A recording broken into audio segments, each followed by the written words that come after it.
My name is Krishna Deshmukh from Rashtramatha Judo English School as well as Creative Education YouTube channel. This video is related to class 9, reflection of light, and the video number 5. Today we are talking about the reflection of light and its rules. Yesterday we are talking on the spherical mirror, as well as we can generally talking about the terms of different spherical mirrors. So in these terms we are talking about the mirror. It is called as mirror. Which type of mirror is this? This mirror is called as concave mirror. This mirror is called as concave mirror. The center of the mirror is called as pole. The center of a large circle is called as center of curvature, and the line between center of curvature to pole, line between center of curvature to pole, it is called as radius of curvature, as well as half of the radius of curvature is called as focal point. These terms we can generally identify into the yesterday's video. In this video we are talking on the different topic. This topic is related to reflection angle, incidence angle and reflection angle. In the previous standards we are talking on the different laws of reflection. In these laws, one of the most important law is that incident angle and reflected angle are always same. Incidence angle and reflected angle are always same. It is the basic knowledge of the reflection of light. So in this video we are talking on the 3 rules. These 3 rules are identical, and these 3 rules are the basic factor of the mirror, spherical mirror, as well as in the 10th standard you are generally studying about the refraction of light. In this refraction of light there is a refraction. It is reflection, that is refraction. So because these 3 rules are very important to you, we are talking on one by one on that rule. The first rule is that rule number 1, and this rule is related to spherical mirror, both type of spherical mirror, not only the concave mirror, it is also important for the convex mirror. यानी कि ये जो 3 rules है ये बहुत important होने वाले हैं. ये 3 रूल्स कॉन्केव मिरर और कॉन्वेक्स मिरर के बारे में है. अगर आप इन 3 रूल्स को अच्छी तरह से आइडेंटिफाई करते हो, अच्छी तरह से मेमोराइज करते हो, तो आपको 10th स्टैंडर्ड में और अगले आने वाले रिफ्लेक्शन के हर एक चैप्टर में ये सभी आपको इंपॉर्टेंट होने वाले हैं. इसीलिए हम पहले रूल नंबर 1 को समझेंगे. देखो क्या कहते हैं. If an incidence ray is parallel to the principal axis, then the reflected ray passes through the principal focus. बहुत ही आसान रूल है. क्या कहना है? If an incident ray is parallel to the principal axis, हम लोगों को ये पता है कि ये मिरर है, ये मिरर का सेंटर पॉइंट है जिसे हम पोल कहते हैं. ये सेंटर ऑफ कर्वेचर, एक बड़े से सर्कल का सेंटर, उसे सेंटर ऑफ कर्वेचर कहेंगे. तो क्या होता है देखो, अब ये होता है principal axis. A line is passes through centre of curvature to pole, it is called as principal axis. क्या कहते हैं? If an incident ray is parallel to the principal axis, incident ray is parallel to the principal axis. इस principal axis को incident ray अगर parallel है तो then the reflected ray is passes through the principal focus. तो reflected ray कहां से pass होगा?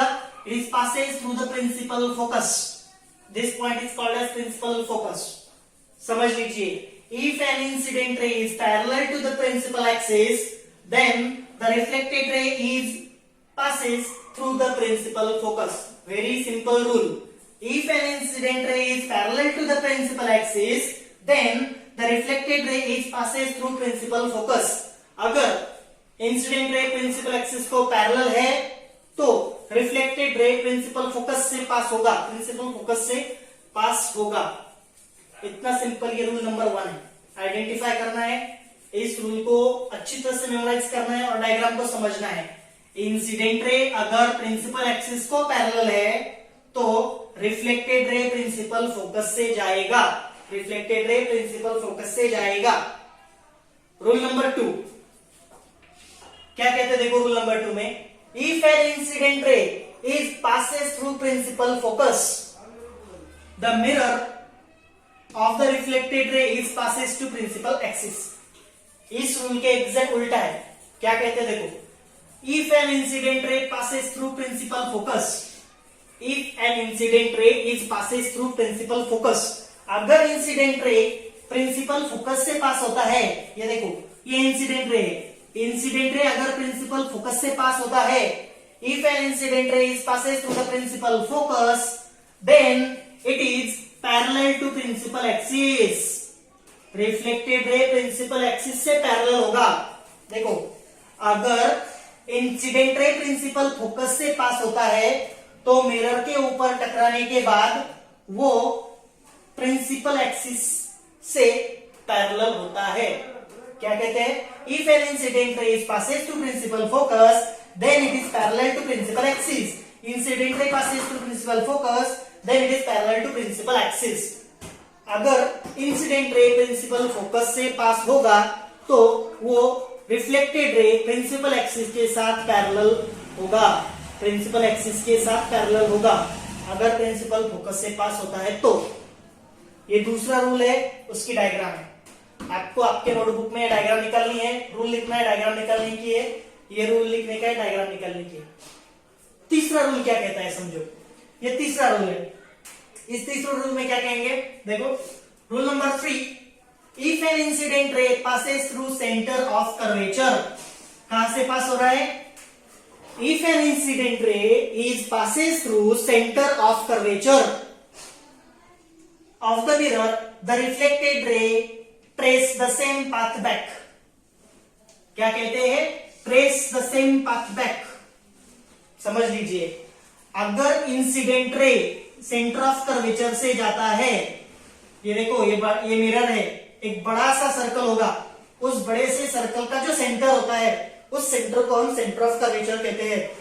Mirror जिस सर्कल का पार्ट है उस सर्कल का जो सेंटर होता है उस सेंटर को हम सेंटर ऑफ कर्वेचर कहते हैं। अगर इंसिडेंट रे सेंटर ऑफ कर्वेचर से पास होता है, if an incident ray is passes through center of curvature then it is same trace back। तो रिफ्लेक्टेड रे कहां जाएगा, सेम ट्रेस बैक। अगर सेंटर ऑफ कर्वेचर से जाता है तो रिफ्लेक्टेड रे सेम ट्रेस बैक होगा, यानी कि ऐसे जाएगा उसी तरह से वापस आएगा। अगर इंसिडेंट रे सेंटर ऑफ कर्वेचर से पास होता है तो डेविएशन डिफ्लेक्शन नहीं होता, वो सीधा सेम ट्रेस बैक वापस आता है। ये तीसरा रूल है। इंसिडेंट रे अगर सेंटर ऑफ कर्वेचर से पास होता है तो मिरर के ऊपर टकराने के बाद सेम ट्रेस बैक वापस आता है, उसमें डेविएशन नहीं होता, डिफ्लेक्शन नहीं होता, वो अपना एंगल चेंज नहीं करता। ऐसा ये तीसरा रूल कहता है। Very easy 3 rules are there. First rule is that if an incident ray is parallel to principal axis, reflected ray passes through principal focus. First rule end. दूसरा rule, if an incident ray passes through principal focus, it is parallel to principal axis.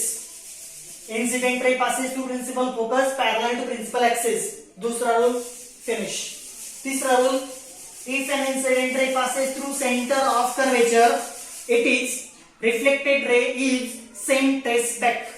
अगर incident ray principal focus से जाता है तो reflected रे same trace back वापस आता है।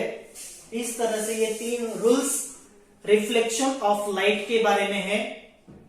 कॉन्केव मिरर और कॉन्वेक्स मिरर में ये सेम रहते हैं, इसमें कोई चेंजेस नहीं है। सिर्फ 3 रूल है, 3 रूल के अलग अलग डायग्राम्स है, वो डायग्राम्स आपको नोटबुक में निकालनी है। बहुत ही आसान है, कोई इसमें डिफरेंस नहीं है, कोई डिफिकल्टी नहीं है। अभी अगले आने वाले वीडियो में हम कॉन्केव मिरर में इमेजेस कैसे तैयार होती है उसके बारे में जानकारी लेने वाले हैं। ये बहुत ही शॉर्ट वीडियो है, बहुत ही आसान है, आप अच्छी तरह से इसे मेमोराइज कीजिए, 2-3 बार वीडियो को देख लीजिए। बहुत ही आसान वीडियो है, ये बहुत ही इंपॉर्टेंट टॉपिक है, इसीलिए इसे मैंने सेपरेट वीडियो में डाल रखा है। So my name is Krishna Deshmukh from Rashtramata Jijau English school as well as creative education channel, creative education YouTube channel. So watch my videos, like my videos, share my videos, as well as subscribe my YouTube channel. So stay tuned with my videos, stay tuned with science. I make science very easy. Science को आसानी से कैसे रखना है, आसानी से उसे कैसे खुद की लैंग्वेज में डालना है, या फिर आपको समझ में इस लैंग्वेज में कैसे उसे बताना है, ये मुझे बहुत ही अच्छी तरह से आता है।